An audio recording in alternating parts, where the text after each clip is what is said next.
कोहिनूर, एक हीरा जिसने ताज छीने, साम्राज्य गिराए और आज भी सवाल बनकर चमक रहा है। अगर मैं आपसे कहूं, दुनिया का सबसे कीमती हीरा कभी किसी राजा को सुख नहीं दे पाया, जहां जहां गया वहां सत्ता बदली, खून बहा और तख्त हिले, तो क्या आप यकीन करेंगे? उस हीरे का नाम था कोहिनूर, मतलब रोशनी का पहाड़। हजारों साल पहले, जब न अंग्रेज थे न मुगल, भारत सोने की चिड़िया कहलाता था। आज के आंध्र प्रदेश की गोलकुंडा की खदानें दुनिया की सबसे मशहूर हीरे की खदानें थीं। यहीं से निकला एक ऐसा हीरा जो शुरू में आज जितना चमकदार नहीं था, लेकिन उसकी आभा अलग थी। कहा जाता है ये हीरा भगवान सूर्य से जुड़ा था, इसीलिए इसे भाग्य और विनाश दोनों का प्रतीक माना गया। भारत में एक प्राचीन मान्यता थी, अगर कोई पुरुष इस हीरे को धारण करेगा तो उसका राज जरूर छिन जाएगा, और अगर कोई स्त्री धारण करेगी तो वो राज करेगी, लेकिन दुख के साथ। यही वजह थी कि भारतीय राजा इसे मुकुट में नहीं, तिजोरी में रखते थे। सबसे पहले ये हीरा मालवा के राजाओं के पास रहा, फिर सत्ता बदली और कोहिनूर पहुंचा दिल्ली सल्तनत के सुल्तानों के हाथ। अलाउद्दीन खिलजी, फिर तुगलक, हर राजा के साथ युद्ध, विश्वासघात और हत्या। कोहिनूर जहां गया वहां शांति नहीं रुकी।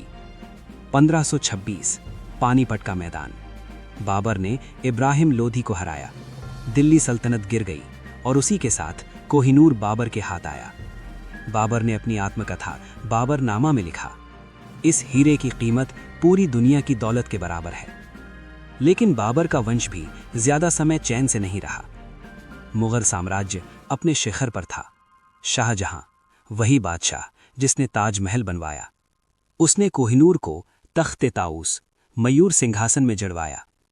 सिंहासन सोने का, रत्नों से भरा और बीच में कोहिनूर। लेकिन यही शाहजहां अपने ही बेटे औरंगजेब द्वारा कैद कर लिया गया। जिस बादशाह ने कोहिनूर को सिंहासन में सजाया, वही जिंदगी के आखिरी दिन खिड़की से ताजमहल देखता रह गया। 1739 ईरान का क्रूर शासक नादिर शाह दिल्ली पर टूट पड़ा। शहर लूटा गया, हजारों लोग मारे गए और मुगल साम्राज्य की रीढ़ टूट गई। कहा जाता है नादिर शाह ने शाह की पगड़ी में छुपा हुआ हीरा देखा। जैसे ही उसने हीरे को हाथ में लिया, वो चिल्ला उठा, कोहिनूर, रोशनी का पहाड़। यहीं से इस हीरे का नाम पड़ा कोहिनूर। लेकिन नादिर शाह का अंत? कुछ ही सालों में उसकी हत्या कर दी गई। कोहिनूर पहुंचा अफगानिस्तान। शुजा शाह दुर्रानी, उसने इसे जोर से पकड़े रखा, लेकिन जल्द ही वो अंधा कर दिया गया, कैद हुआ, अपमानित हुआ। कोहिनूर फिर खून मांग चुका था। आखिरकार कोहिनूर पहुंचा भारत के सच्चे शेर महाराजा रंजीत सिंह के पास। उन्होंने इसे अपने मुकुट में नहीं लगाया। कहा, यह हीरा किसी एक का नहीं, भारत की धरोहर है। मरते समय उन्होंने इच्छा जताई कि कोहिनूर जगन्नाथ मंदिर को दान कर दिया जाए, लेकिन उनकी इच्छा पूरी नहीं हुई।